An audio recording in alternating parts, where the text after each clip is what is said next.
एकजुट हो चुका है। ऐसे में कुछ पार्टियां हिंदुओं में फूट डालने की कोशिश कर रही हैं। मगर हैरानी की बात तो ये है कि इन साजिशों को देखते हुए भी भारत के चुनाव आयोग ने चुप्पी साध रखी है। इसीलिए हम राजनीतिक दलों पर नहीं बल्कि चुनाव आयोग पर उंगली उठा रहे हैं।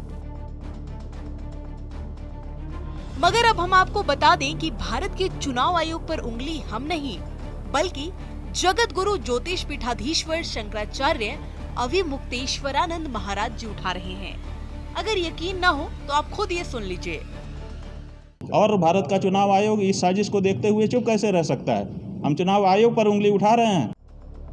आपको बता दें, होली रस महोत्सव में शामिल होने के बाद जगत गुरु ज्योतिष पीठाधीश्वर शंकराचार्य अविमुक्तेश्वरानंद महाराज वृंदावन के उड़िया बाबा आश्रम पहुंचे, जहां मीडिया से उन्होंने बातचीत की।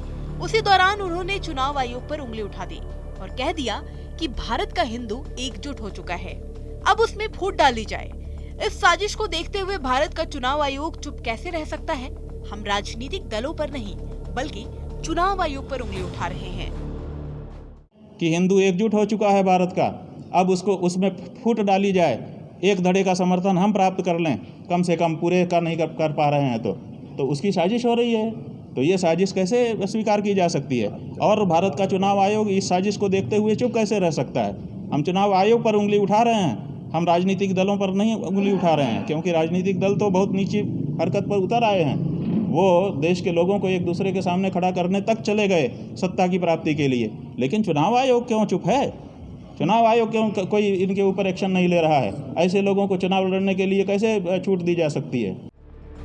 शंकराचार्य ने आगे कहा कि जो लोग भारत के ही नागरिकों को एक दूसरे के खिलाफ खड़ा करने की कोशिश कर रहे हैं, उनकी पार्टी को चुनाव लड़ने से रोक देना चाहिए।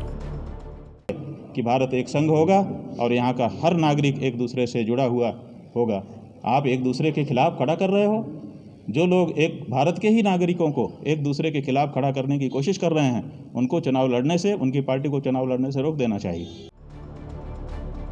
शंकराचार्य ने रामचरितमानस पर विवाद खड़ा करने वाले सपा नेता स्वामी प्रसाद मौर्य पर भी जमकर निशाना साधा और कहा कि अगर उनको ऐतराज है तो वो ग्रंथ को ना पढ़ें, लेकिन किसी ग्रंथ को जला देना या पैर के नीचे दबा देने का अधिकार उन्हें किसने दे दिया?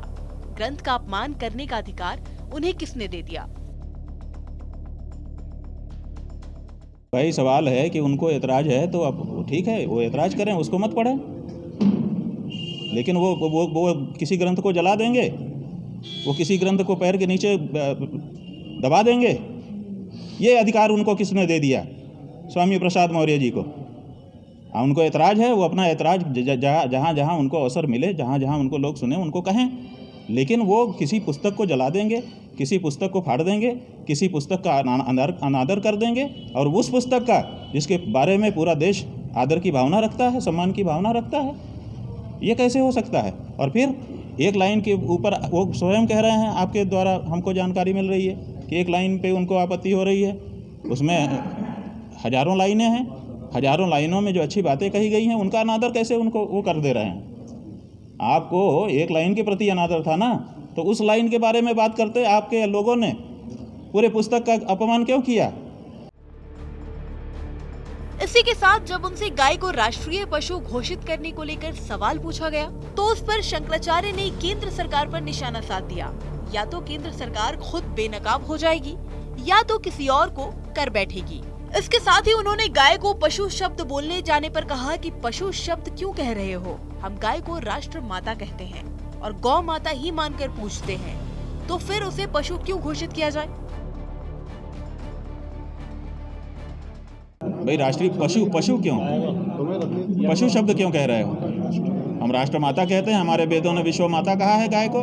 आप राष्ट्र माता कहो, हम स्वागत करेंगे, बिल्कुल आस्था है हमारी। केंद्र सरकार के लिए कहा है हाईकोर्ट ने। हाँ, तो केंद्र सरकार के लिए कहा है, केंद्र सरकार को अवसर दिया है। केंद्र सरकार या तो बेनकाब हो जाएगी या तो कर बैठेगी, यही देख लेना, आप दोनों में से एक होगा। खैर, अब देखना होगा कि क्या शंकराचार्य के उंगली उठाने के बाद भी चुनाव आयोग चुप्पी साधे रहेगी या फिर ऐसी पार्टियां जो हिंदुओं में फूट डालने की कोशिश कर रही है उनके खिलाफ कोई एक्शन लेगी।